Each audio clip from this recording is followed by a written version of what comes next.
quoi ça sert un philosophe à l'hôpital? Bon, c'est tout sauf une question idiote, d'ailleurs c'est une question qui souvent nous est posée. Se rappeler d'abord que nous soignons non pas des maladies, mais des sujets malades, des personnes. Et donc, en fait, le soin est toujours une approche beaucoup plus holistique que simplement sur la question de l'organe. Donc déjà, la question interdisciplinaire, elle est tout à fait importante. Et je dirais qu'une des mères des sciences de l'interdisciplinarité, c'est aussi la philosophie. Après, vous avez toute une réflexion sur l'institution, le soin institutionnel. Là aussi, la philosophie peut aider. Vous avez une réflexion plus politique, plus morale, plus éthique. On connaît l'éthique médicale, l'éthique appliquée, mais aussi de façon plus générale, comment ça s'insère dans la société, l'accès équitable aux soins, etc. Donc tout ça, en fait, ce sont des réflexions qui viennent des sciences humaines et sociales, et c'est vrai que la philosophie, dans ce sens-là, dans ce contexte-là, peut avoir un rôle tout à fait clé. Sans parler du fait que nous sommes dans un grand moment de réification des structures, des personnes. Alors, des structures, c'est pas si grave, parce qu'il y a de la rationalité, de la rationalisation économique qui s'abat sur les structures et qui, elle, en revanche, est problématique, mais de la réification des soignants et des patients. Et ça, de fait, ça ne provoque pas de soins. Et c'est important de pouvoir avoir une discipline qui nous permet déjà de déconstruire cette pression réificatrice qui rend malade les patients ou qui les soignent mal, mais qui rend aussi malades aujourd'hui les soignants. Donc je dirais que la philosophie, c'est à la fois un outil méthodologique, des concepts nouveaux, un corpus qui vient aider, un corpus de textes, etc., qui vient aider la réflexion pour avoir une approche beaucoup plus holistique du soin, mais c'est aussi une liberté de penser, une liberté de déconstruire ce qui nous est imposé comme une évidence. Et voilà, la question du doute méthodologique, elle est structurelle dans la philosophie, donc c'est vrai que c'est aussi un pas de côté qui peut enfin redonner cette respiration dans des services qui sont littéralement asphyxiés par une non-pensée. En tout cas, c'est comme ça qu'elle le disent. Et donc, très clairement, rapidement, demande de sens, demande d'initiative, de liberté, demande d'autonomie, demande de respect de dignité de la personne, etc. Tout ça, c'est des notions qui renvoient à la philosophie.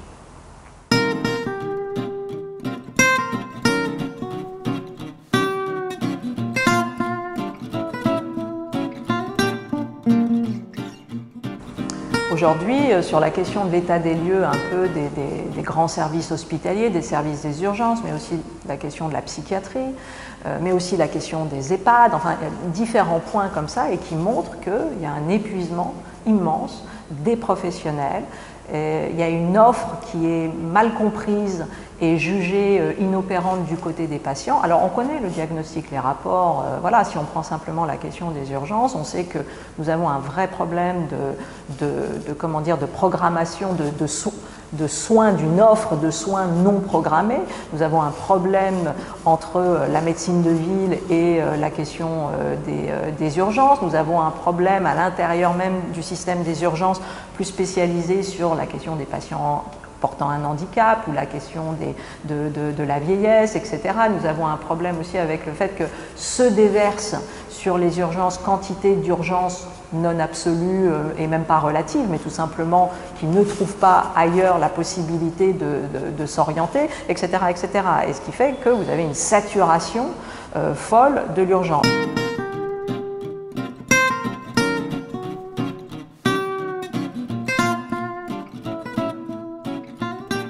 En psychiatrie, vous avez aussi des nouveaux mots. Pourquoi? Parce que nous sommes dans la mondialisation, parce que nous sommes dans un univers de précarisation très forte. Donc vous avez des nouveaux types de pathologies ou plutôt une démultiplication de réactions psychotiques, de crises psychotiques, de crises phobiques chez les personnes, de troubles obsessionnels, compulsionnels, qui n'étaient pas encore il y a 20 ans. Pourquoi? Mais parce que la société va mal. Et donc quand la société va mal, elle se déverse encore, là une fois, sur un secteur psychiatrique qui est littéralement inondé. Et la psychiatrie a connu, avant de faire sa grande révolution dans les années 70 de secteur et de s'ouvrir et de penser une autre manière, la situation asilaire était quand même pas du tout. Donc, c'est pas, si vous voulez, il y a à la fois un inédit de cette crise, et en même temps, voilà, l'hôpital s'est toujours réinventé avec les défis qui sont les nôtres aujourd'hui.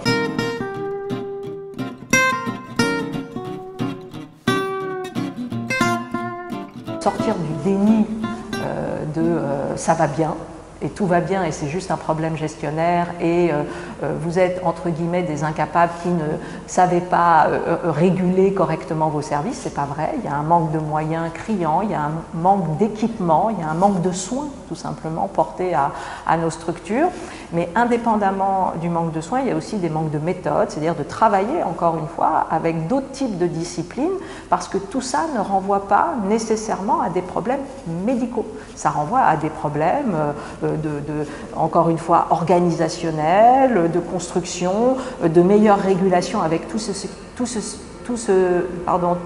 qui se situe en amont de l'hôpital. L'ambulatoire, c'est avant, pendant, après. Le chronique, c'est avant, pendant, après, etc. Donc bien évidemment qu'on ne peut pas tout demander à la structure hospitalière.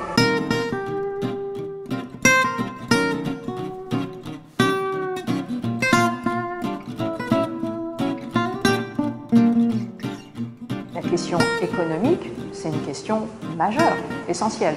Et c'est vrai qu'on doit effectivement arbitrer. Je veux dire, les fonds de la sécurité sociale et même les ressources d'une société ne peuvent pas être absolument, exclusivement dédiés à la santé. Donc c'est un fait qu'il faut trouver des arbitrages. Et c'est là où la question éthique est nécessaire, c'est que, il faut trouver les arbitrages les plus justes, les plus équitables, mais aussi les plus efficaces en termes de santé publique, par exemple, c'est une vraie question, mais en même temps, il faut aussi construire l'acceptabilité de ces arbitrages, c'est-à-dire que ce n'est pas simplement dire « c'est comme ça, c'est juste », il faut produire toute l'argumentation qui va venir précisément montrer que c'est juste.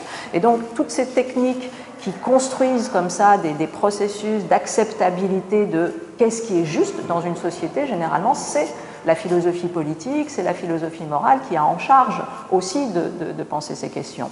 Donc aujourd'hui, on a des pressions, encore une fois, de rationalisation gestionnaire économique qui ne sont pas sensées.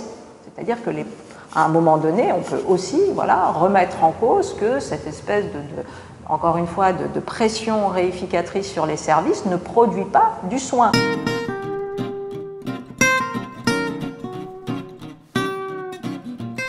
Quand vous avez plus de 250 services d'urgence qui se mettent en arrêt, vous avez là un signe qui, de fait, montre que non, ça ne va pas. Donc, à la fois, il s'agit de dire oui, il y a un coût. Bien évidemment, il y a un coût économique. Il s'agit aussi d'interroger ce que la société payait hier, elle ne le fera pas demain. En tout cas, les sociétés évoluent. Mais encore une fois, il faut une collégialité pour penser ça. Et puis, il faut surtout un test de crédibilité qui s'appelle la santé des personnes. Si à un moment donné, vous avez des risques psychosociaux qui éclatent, des burn-out, des épuisements professionnels qui éclatent, quantité de contournement du soin par les patients, voilà, toutes ces questions-là, une tarification à l'acte qui est jugée absolument chère et inopérante sur la question du soin, sur la question de la prévention. Donc nous ne sommes pas dans une situation où ça marche, nous sommes dans une situation où oui, il y a des vrais dysfonctionnements. Et ces dysfonctionnements-là, précisément, on peut y réfléchir avec la philosophie tout en s'obligeant à un principe de réalité qui s'appelle le coût économique de nos choix collectifs.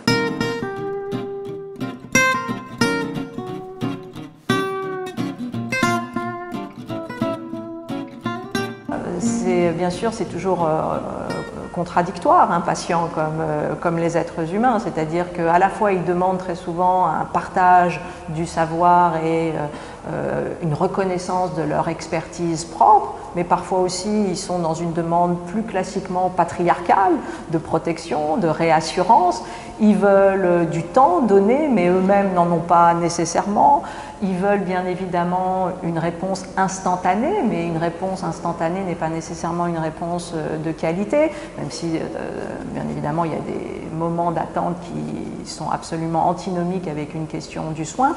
Donc c'est vrai qu'on est avec un patient qui demande beaucoup parce que son niveau d'exigence a monté, tout simplement, donc c'est plutôt un point positif, mais qui parfois, il y a d'ailleurs quantité de chartes des patients qui se sont mis en place en connivence avec les associations de patients qui jouent un rôle, encore une fois, essentiel dans la régulation sanitaire. Ils ont été très importants sur des questions de plaidoyer, sur des usages compassionnels de médicaments, que sais-je, etc. On a tous, encore une fois, cette fonction soignante en partage, et donc il y aura certainement un ethos, et il y a certainement un ethos du patient à mettre en place.